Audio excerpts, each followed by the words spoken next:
C'est con, c'est bon, c'est donc indispensable.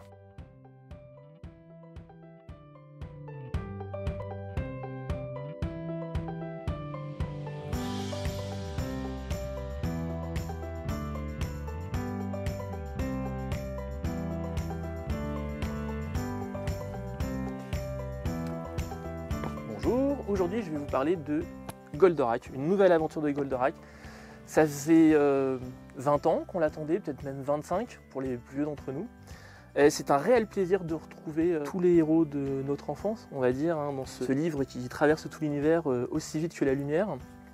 Nous retrouvons donc Actarus, Venusia, toute l'équipe, suite à une nouvelle invasion de la planète bleue par les Golgoths. Un nouveau Golgoth se pose sur Tokyo, bien entendu, enfin sur Mont Fuji.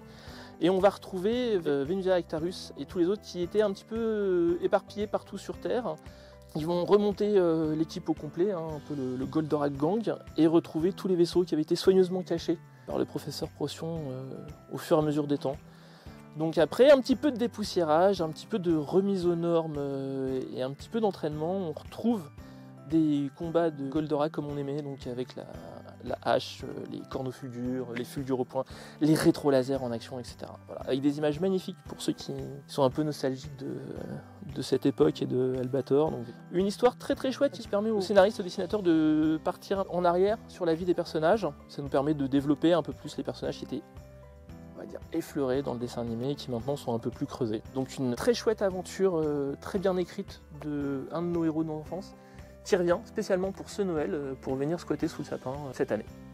Je vais vous parler du cœur des femmes d'après le roman de Martin Winkler, adapté par Aude Mermillot aux éditions du Lombard, où on va suivre Jean, qui est ce personnage qui est étudiante en médecine, majeure de sa promo, mais qui est très bonne technicienne, mais qui n'a pas vraiment d'empathie avec les patients qu'elle va pouvoir rencontrer.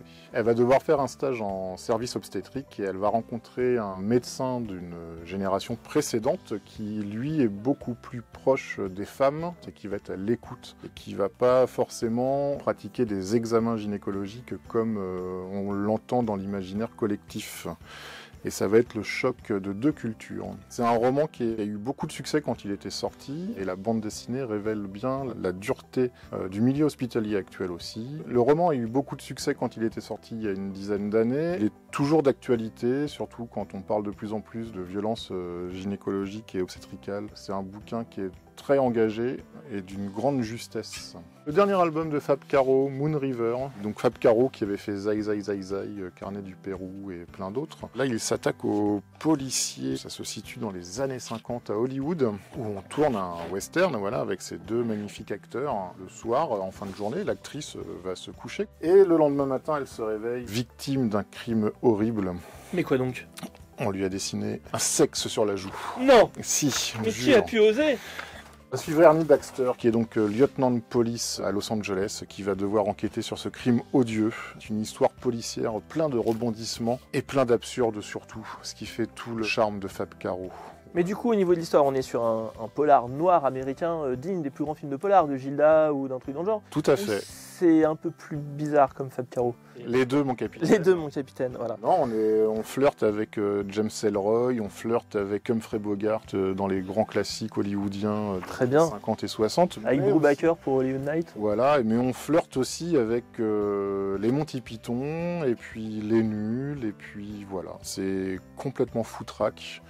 C'est con, c'est bon, c'est donc indispensable. C'est ça.